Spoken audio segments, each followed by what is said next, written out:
This is going to be the first in a series of videos on the Tan Tui training, but there's so much material that I'm going to have to break it up into various separate videos. So this will be the first one.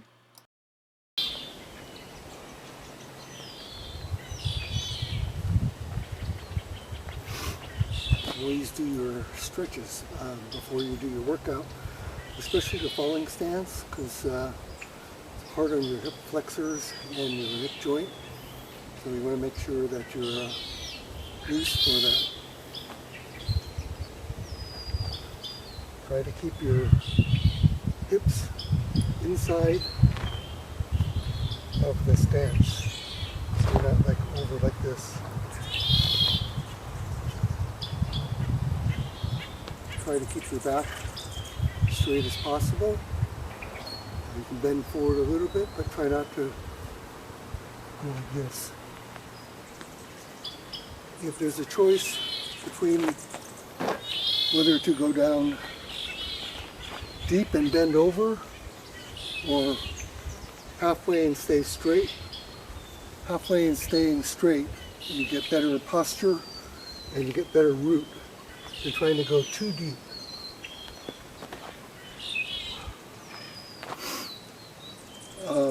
You can also spread your stance further out so that you can gain that space that you need to go down. If your legs are too close together, then it's going to kind of cramp that space that you have. So sometimes from the bow stance, you might actually have to step out in order to get a deep, straight falling stance. From here, if I'm like this, and I try to not move my foot and go down, then it kind of cramps that space. So again, it's okay to shift out back into the bow.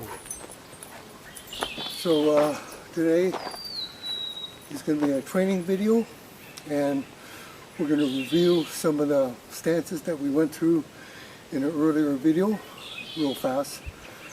So again, this is the Northern horse. The Northern horse is about 2 shoulder widths apart, and you're going to just be loose with the knuckles to knuckle, kind of leave a space, kind of like a spark plug, a little electrical gap, so your chi flows and like that. And then it's not like tense, just relax. And then when you go down, kind of put your knees in rather than out like the Southern horse. And it's not pigeon toe like Wing Chun, but it's both feet are straight forward. So kind of comfortable stance. Try to make your butt tucked in. And when those videos, see if you see correctly somebody's behind. You want your butt tucked in, not arched out like that. Definitely not like that. Straight and relax. Spine straight. Okay, so that's the Northern horse. The bow stance is, you can be out, you can be in line. If you're in line, then your feet are kind of like this. But if you're straight forward, you can be kind of like more shoulder width and both feet pointing forward, or you can turn your foot slightly out at an angle so that it's easier on your ankle.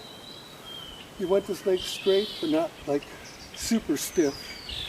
And the main thing is you want the knee over the toe. If you had like a staff, the knee would be over the toe. This is your bow, and this is the arrow. So when you kick, the arrow is going to be like releasing the bow, and the kick will go straight. We do a lot of hamstring stretches, so that when you're doing the kick, there's less tension on the hamstring pulling the kick, and so when the kick comes through, the leg is very relaxed. So again, the bow stance on this side, with the bow. Now, depending on your physical ability your limberness and everything like that. How deep should you go into the bow stance? As deep as you can, maintaining good form. The deeper you go, the more workout you get into the quadriceps and the more strength it takes to hold and move out of it. But again, the deeper the bow stance, the easier it is to fall into the falling stance as well. So if you're limited in your ability, it's okay to have a high bow stance, and it's also okay to do low kicks so that you can practice the form. But make sure, even in the high stance, that your knee is over the toe. So, because if your knee is not over the toe, like you're back here like this, then in order to come to center, you're going to have to shift everything forward for the movement. Whereas if your knee is over the toe, you come straight up. Okay, and then we did the cat stance. The cat stance basically looks like this. The back foot is slightly turned out. It's not like turned out like 90 degrees. It's not even quite 45, more straighter. Want to keep your hips, learn how to keep your hips straight forward, so you're not turned like this, but you want to be straight. A lot of the movements, like in the opening, you'll be in the cat, your back knee should go forward. Generally speaking, this is a weak stance because somebody can push you backwards. If your knee forward, you have more resistance for forward and back. So again, the cat is like this. I'm not using any hand movements right now. It's basically the cat. So we have the northern horse, or the ma. We have the bow stance. Not to be confused with the bow and arrow stance, because this is the bow, this is the arrow, but this is called the bow stance. And then you have the falling stance. Some people call it a side squat, drop stance. We call it falling. And it's better when you gain more proficiency to learn how to bounce out of that stance back up, because you don't want to be like lingering down in that stance for too long. But again, we'll discuss the different methods to practice. But if you practice slow, so you're accentuating each of the stances, then it'd be okay to stay down in the deep stance in your various positions and move out. Right. Then we have the cat stance. We'll go into these a little bit more in detail as we go through the training form.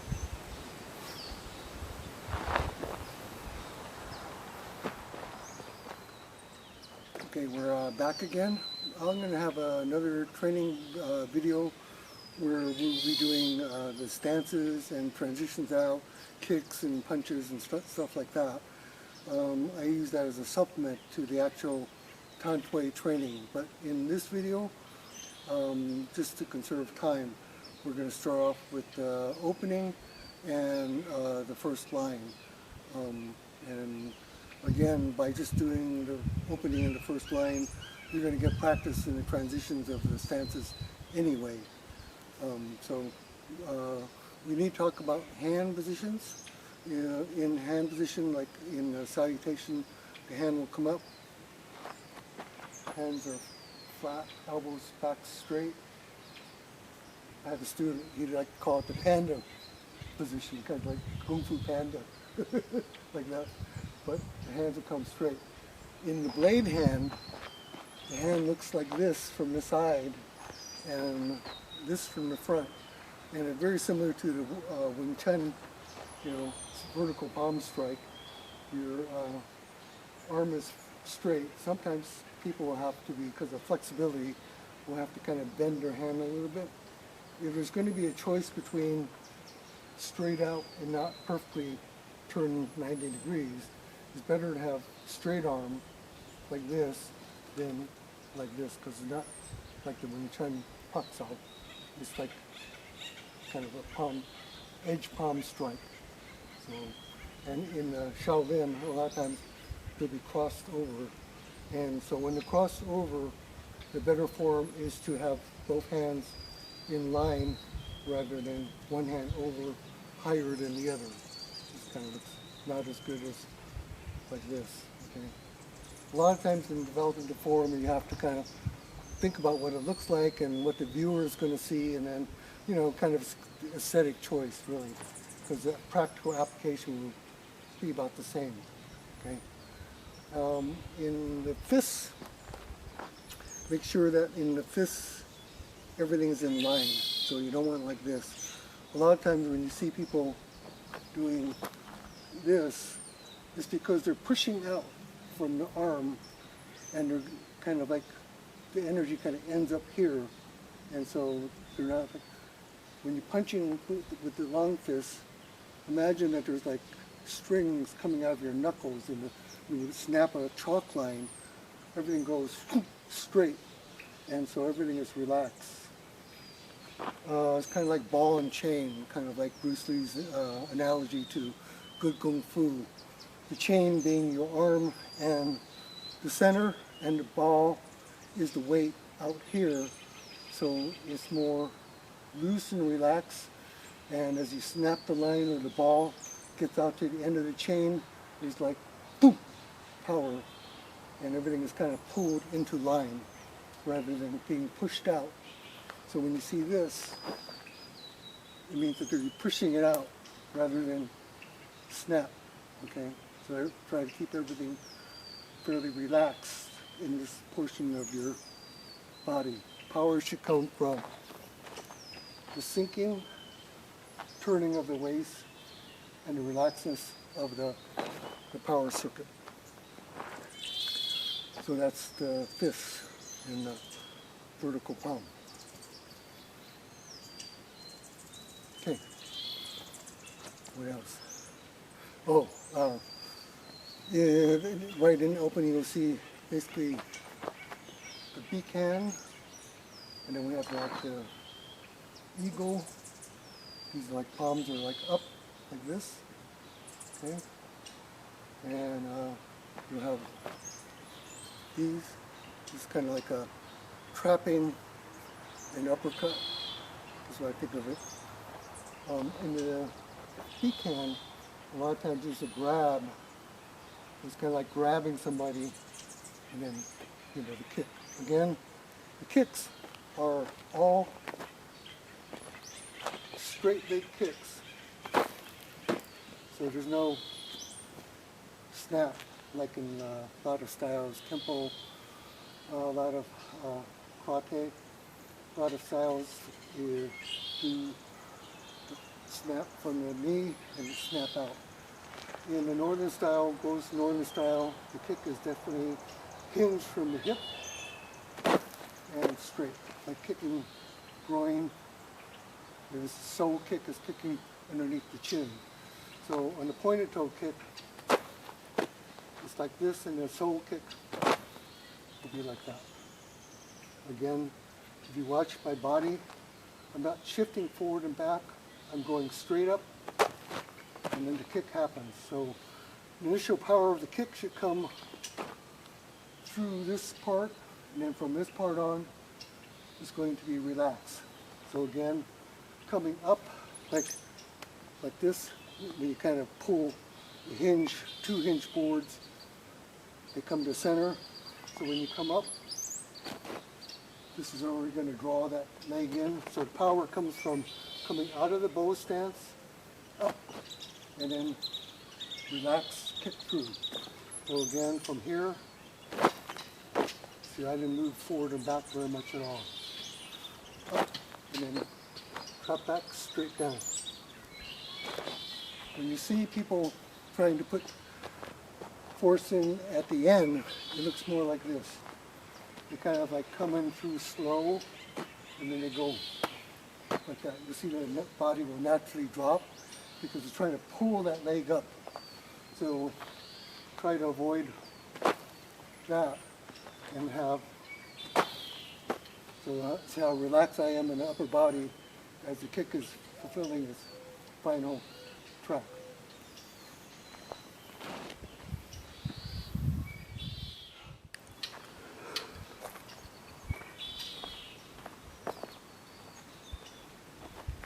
I'm just having pauses and breaks, so as I edit the video, I can kind of like splice them together rather than just doing this one continuous thing, because I have to kind of reset up and check the focus and all that. So if there's time in between, that's what's happening.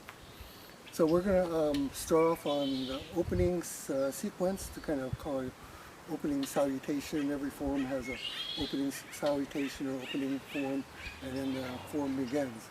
Again, in the last video, the opening salutation for all three forms is pretty close, except for the hand transitions at the end. And in the Tan Tui, you only do the opening before line 1. If you take a break between the lines, you do line 1 and then you stop and take a rest.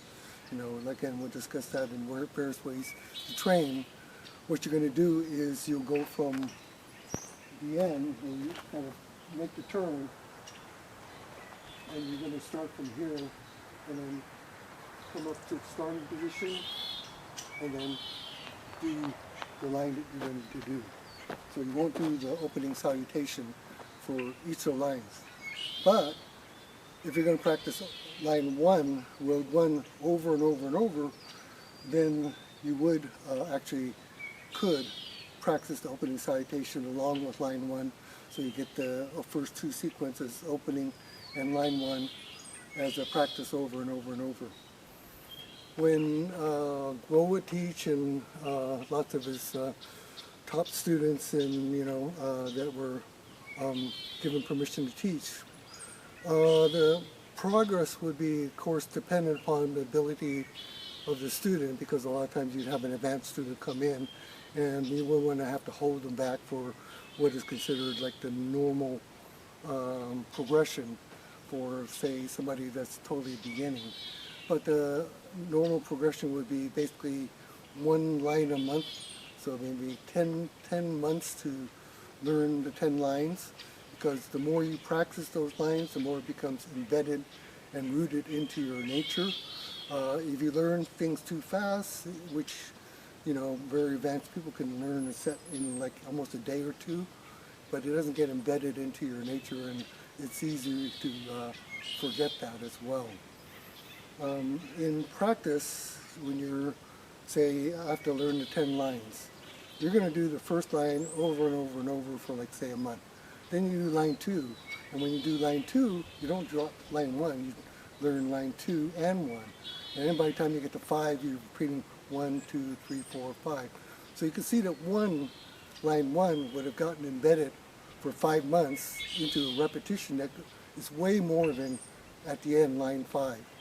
So at the end, when you finish learning, like, say, 10 lines of the Tan Tui form, and this applies to learning lots of other forms, you might want to just like do the last 5 lines over and over for a while, so that you catch up to the amount of repetitions that you did from 1 to 5.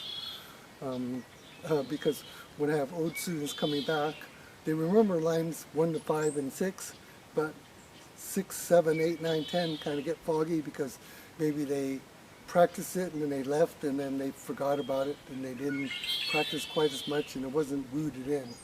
So that's a good way to practice, is always practice beginning to the end, but also practice halfway through to the end a few times and then go back to the beginning and add that in.